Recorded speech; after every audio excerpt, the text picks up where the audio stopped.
Deux équipes, deux situations différentes.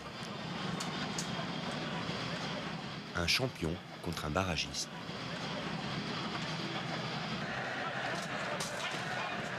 Un leader contre le dernier du championnat.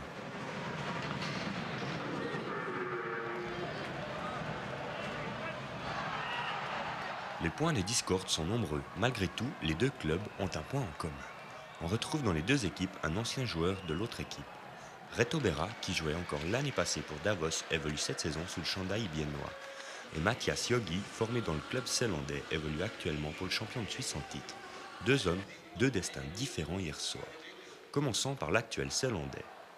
Souvent abandonné par sa défense et livré à lui-même, le portier zélandais n'a pas été surpris du jeu proposé par son ancienne équipe. Tout le monde savait que Davos jouait en mettant beaucoup de rythme durant toute la partie, qu'il viendrait fort checker à deux, qu'il viendrait jouer le moindre petit rebond devant le but. Si le portier s'attendait à la rapidité d'exécution de son ancien club, d'autres ont été surpris et plutôt 6 fois qu'une. La rapidité est l'une des qualités qui avait permis au HC Davos de gagner le titre et de battre hier soir le HC Vienne 1-6, et ce, malgré quelques départs. Reto Berra a tout de suite reconnu son ancienne équipe. C'est clair, le cœur de l'équipe est toujours le même. Il y a quelques nouveaux joueurs, mais le système de jeu et la tactique sont toujours les mêmes. Ce sont seulement 5 nouveaux joueurs qui ont débarqué dans les Grisons. Parmi eux, Mathias Yogi, qui en signant le 1-2 et le 1-4 a crucifié son ancienne équipe. Une situation qui n'a pas l'air de le déranger.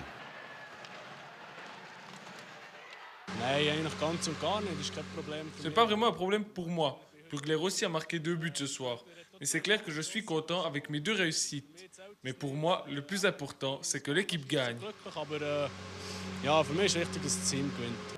Avantage hier soir au nouveau Davosien qui a pu inscrire ses 2 premiers buts de la saison.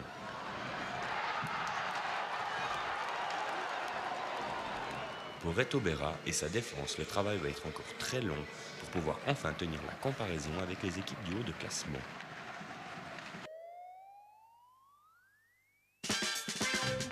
Vendredi soir, le HC Bienne s'est incliné 1-6 contre le champion de Suisse en titre, avec notamment un deuxième tiers fatal aux Zélandais où il s'incline 0-3. Au classement, on retrouve dorénavant seul en tête le HC Davos, seule équipe encore invaincue cette saison. En ce qui concerne le HC Bienne, il faut regarder en dessous de la barre. Ils occupent actuellement la 11e place, à 1 point des Lakers de Rapperswil, premier qualifié pour les playoffs.